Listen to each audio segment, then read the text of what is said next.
কুমিল্লার সদর দক্ষিণ উপজেলার ঢাকা-চট্টগ্রাম মহাসড়কের পদুয়ার বাজারে লরির নিচে প্রাইভেট কার চাপা পড়ে একই পরিবারের ৪ জন নিহত হওয়ার পর সেখানে নতুন ও প্রশস্ত ইউ-টার্ন নির্মাণের সিদ্ধান্ত নেওয়া হয়েছে।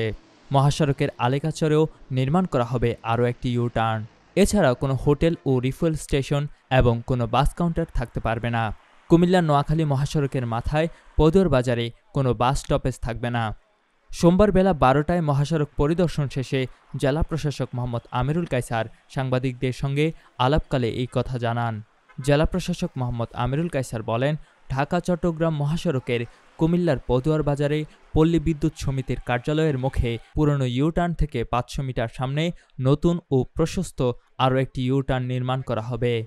তিনি বলেন, নতুন যে ইউ-টার্নগুলো হবে সেগুলো একটু বেশি প্রশস্ত করে নির্মাণ করা হবে।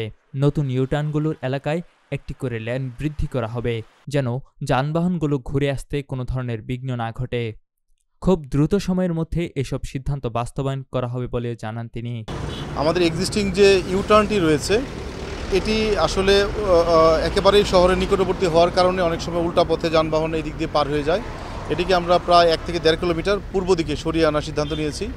পাশাপাশি এখানে দীর্ঘমেয়াদী সমাধান হিসেবে চলমান যে ইউলুপ একটি প্রকল্প রয়েছে, যেটি জমি অধিগ্রহণের জন্য কিছুটা বিলম্ব হচ্ছিল, এটিকে আমরা এক্সপেডাইট করার ব্যাপারে সিদ্ধান্ত নিয়েছি। খুব দ্রুততম সময়ে আমাদের ইউলুপটি আমরা খুলে যেন দিতে পারি সে লক্ষ্যে কাজ করে যাচ্ছি। এছাড়াও এটা কিছুটা আপত্তি ছিল, প্রায় ৫৭টা আপত্তি আমরা পেয়েছি। এই আপত্তিগুলো আমরা নিষ্পত্তি করার চেষ্টা করছি। আশা করি খুব শীঘ্রই এগুলো নিষ্পত্তি হয়ে যাবে। তখন আমরা অধিগ্রহণের কাজটি যদি করে দিতে পারি, ইউলুপের কাজটি খুব দ্রুত হয়ে যাবে বলে আমি মনে করছি। এর আগে রোববার দুর্ঘটনাস্থল ও ঢাকা-চট্টগ্রাম মহাসড়ক পরিদর্শন শেষে কুমিল্লা জেলা প্রশাসক কার্যালয়ের সম্মেলন কক্ষে জেলা সড়ক নিরাপত্তা কমিটির সভায় পুরনো ইউ-টার্ন বন্ধের সিদ্ধান্ত নেওয়া হয়।